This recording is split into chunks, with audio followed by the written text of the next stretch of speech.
दोस्तों, स्वागत है आपका मेरे चैनल मैजिक विंग्स में। तो कैसे हैं आप सब लोग? उम्मीद करता हूँ कि आप सब अच्छे होंगे। तो आज हम बनाने वाले हैं ये वॉल्केनो। थंबनेल देख के तो आपको पता ही चल चुका होगा।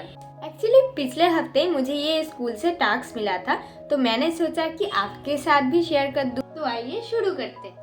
जैसे कि मैंने आप सबको कहा कि ये स्कूल का प्रोजेक्ट था, तो क्या आपको पता है कि इसको देख के मैम का और बाकी बच्चों का रिएक्शन कैसा था? वो तो हम जानेंगे ही, पर इसके पहले देख लेते हैं कि इसको बनाने के लिए हमें क्या क्या मटेरियल का ज़रूरत लगेगा। आप चाहे तो इस काम में कोको कोला या और कोल्ड ड्रिंक्स की बोतल भी यूज़ कर सकते हैं, पर इसका साइज़ ताकि छोटा रहे इसलिए मैंने एक छोटा कंटेनर यूज़ किया है। मंडे को स्कूल जाते ही मुझे पता चला कि मैम आज फॉर्मेटिव देने वाली है, पर फॉर्मेटिव में मैम हमें क्या देने वाली थी ये हमें पता नहीं था और मुझे तो थोड़ा थोड़ा टेंशन भी हो रहा था कि मैम हमें क्या फॉर्मेटिव बनाने देंगी। तो मैम का जो क्लास था वो थर्ड पीरियड में था। थर्ड पीरियड में मैम आते ही कही कि मैं आज देने वाली हूँ तुम लोगों को एक फॉर्मेटिव। फिर उन्होंने फॉर्मेटिव में हमें वॉल्केनो बनाने दिया। ये सुन के तो हमारा डर खुशियों में बदल गया और मैम ने इस टास्क को कंप्लीट करने के लिए हमको 1 वीक का टाइम दिया था। फिर दूसरे दिन ही मैं इसे बनाने के काम पे लग गई, क्योंकि आप लोगों को तो पता ही है कि मुझे ये सब बनाना कितना अच्छा लगता है।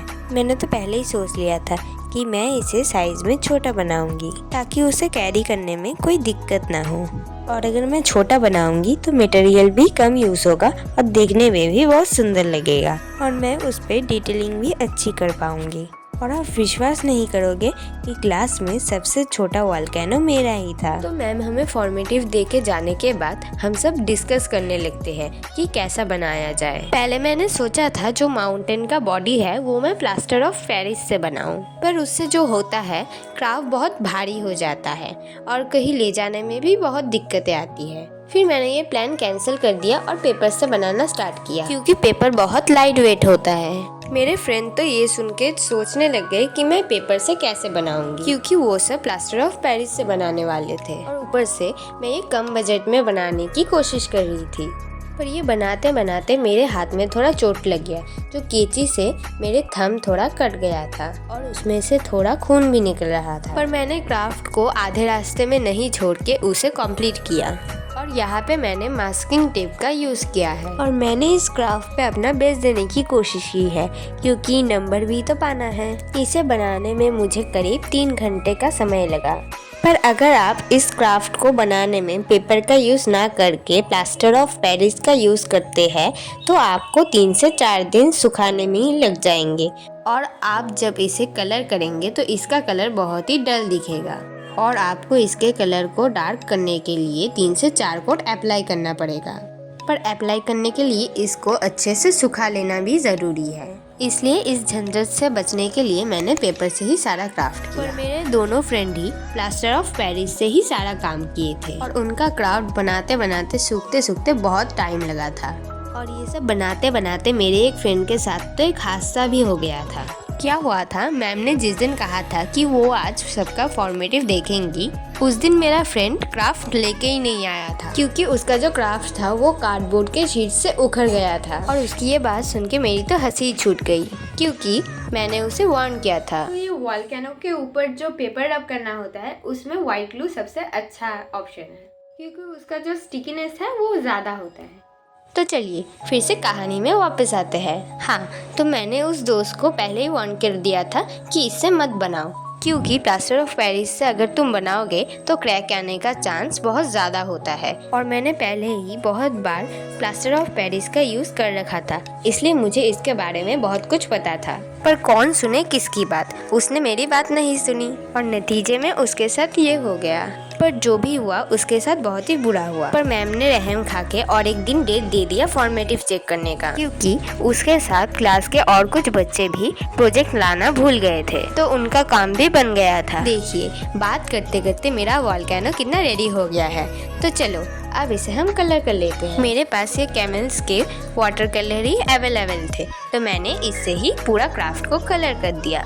जब मैम हमारा प्रोजेक्ट चेक करने आई तब तो हम बहुत ही एक्साइटेड थे और हम सब एक दूसरे का क्राफ्ट देख रहे थे कि कौन कितना सुंदर बनाया है। मैम ने फॉर्मेटिव लेना शुरू कर दिया। उन्होंने रोल नंबर 1 को अपना प्रोजेक्ट ले आने को कहा, पर रोल नंबर 1 एब्सेंट था, इसलिए मैम ने रोल नंबर 2 को बुला लिया। तो दोस्तों मैं आपको बता दूं कि लावा निकालने के लिए हमें बेकिंग सोडा, विनेगर इन दोनों की जरूरत है और कलर लाने के लिए रेड कलर की जरूरत है। तो रोल नंबर 2 का वॉल्केनो इतना बड़ा था कि वो विनेगर ढालते जा रहा था और ढालते ही जा रहा था, पर उसके वॉल्केनो से लावा निकल नहीं रहा था। और भी बहुत सारा विनेगर और बेकिंग सोडा डालने के बाद फाइनली उसका वॉल्केनो निकल आया, पर उसका जो मैग्मा का कलर था वो डल ऑरेंज दिख रहा था। इसके बाद मैम ने रोल नंबर 3 और 4 को अपना क्राफ्ट लाने को कहा। रोल नंबर 3 और 4 एब्सेंट थे, इसलिए रोल नंबर 5 अपना क्राफ्ट लेके मैम के पास गया। उसका वॉल्केनो देखने में तो सुंदर था, पर उसका भी एक ही हाल था, मैग्मा निकल ही नहीं रहा था। करने के बाद उसका भी मैग्मा निकल आया और मैम ने उसे भी मार्क्स दे दिए। और दोस्तों ये क्राफ्ट बनाने के लिए मेरे पास व्हाइट कलर नहीं था, इसलिए मैंने थोड़ा व्हाइट ग्लू इसमें ऐड किया। तो कहानी में फिर से वापस आते हैं। तो रोल नंबर 5 के बाद मैम ने रोल नंबर 6 को अपना क्राफ्ट दिखाने को कहा। तो स्कूल में प्रेजेंट तो था, पर उसने अपना क्राफ्ट ही नहीं लाया था। तो इसके बाद मैम ने रोल नंबर 7 यानी मुझे बुला लिया था।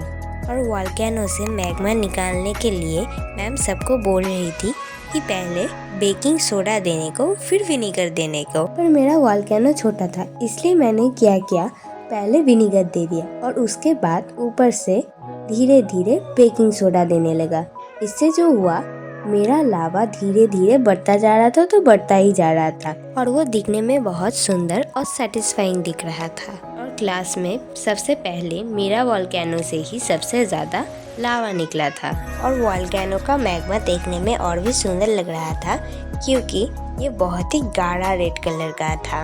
और क्लास के सारे बच्चे तो ये बातें करने लगे कि मेरा वाला ही सबसे क्यूट और छोटा हुआ है। और सबसे मेन बात, मेरे वाले से नॉन स्टॉप लावा निकलते ही जा रहा था। तो मेरा तो अपना फॉर्मेटिव चेक कराना हो गया था। इसके बाद मेरे एक एक फ्रेंड मैम के पास अपना वॉल्केनो ले जाने लगे और उन लोगों का वॉल्केनो भी बहुत ही सुंदर दिख रहा था। और मेरे तो एक फ्रेंड ने अपना जो वॉल्केनो था वो अंडे की ट्रे से बनाया था। मैं तो उसका वॉल्केनो देख के चौंक ही गया था। वो सब छोड़ो, अब मैं आपको एक मजे की बात बताने वाला हूँ। तो मैम जिस दिन हमारा फॉर्मेटिव चेक करने वाली थी, उस दिन थोड़ा ठंडा और क्लाउडी वेदर था। मुझे ना बहुत जल्दी ठंडा लग जाता है, इसलिए मैं स्वेटर पहन के स्कूल गई थी। तो हम जब प्रेयर करने लगे तब अचानक बादल गरजने लगा और ऐसा लगने लगा कि बारिश होने वाला है। तो हम जल्दी प्रेयर खत्म करके क्लासरूम में चले गए और तभी बेमिसाल बारिश होने लगा और पूरा स्कूल का करंट चला गया। और इन्वर्टर को चलने में भी थोड़ा वक्त लगता है। और फिर क्या, हम भी काले कौवे की तरह अपने घोंसले यानी क्लास में बैठे थे और बारिश हो रही है, भला कौन बाहर जाएगा। पर असली कहानी तो अब शुरू होगा। उस दिन हमारे क्लास टीचर एब्सेंट थे, तो रैंडमली एक मैम आए और हमारा अटेंडेंस लेने लगे, क्योंकि तब तक बिजली आ चुका था। पर ना जाने कैसे मैम ने अटेंडेंस लेना खत्म किया और तभी फिर से करंट चला गया और अचानक कुछ बच्चे चीख उठे। इससे तो मैम का मूड ही खराब हो गया और वो हमें डराने लगे, ये कह के कि वो हमारी शिकायत क्लास टीचर से कर देंगे। तो दोस्तों देखिए, बात करते करते हमारा क्राफ्ट कितना रेडी हो गया। डिटेलिंग के लिए मैंने इसके ऊपर ग्लू चिपका के सैंड बिछा लिया था। आप चाहे तो क्ले से बना हुआ पेड़ भी डेकोरेशन के लिए लगा सकते हैं, पर मैंने यहाँ पे डेकोरेशन के लिए थोड़े पत्थर ले लिए। तो चलिए अब फाइनल लुक देखते हैं।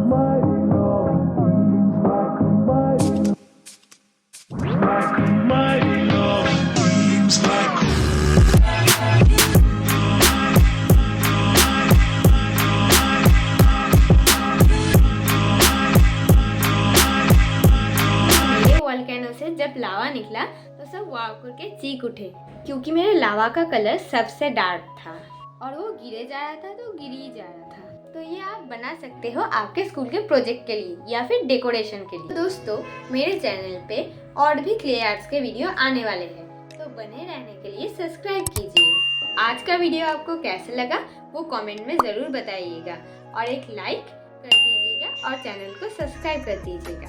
और मिलते हैं अगली वीडियो में। टाटा।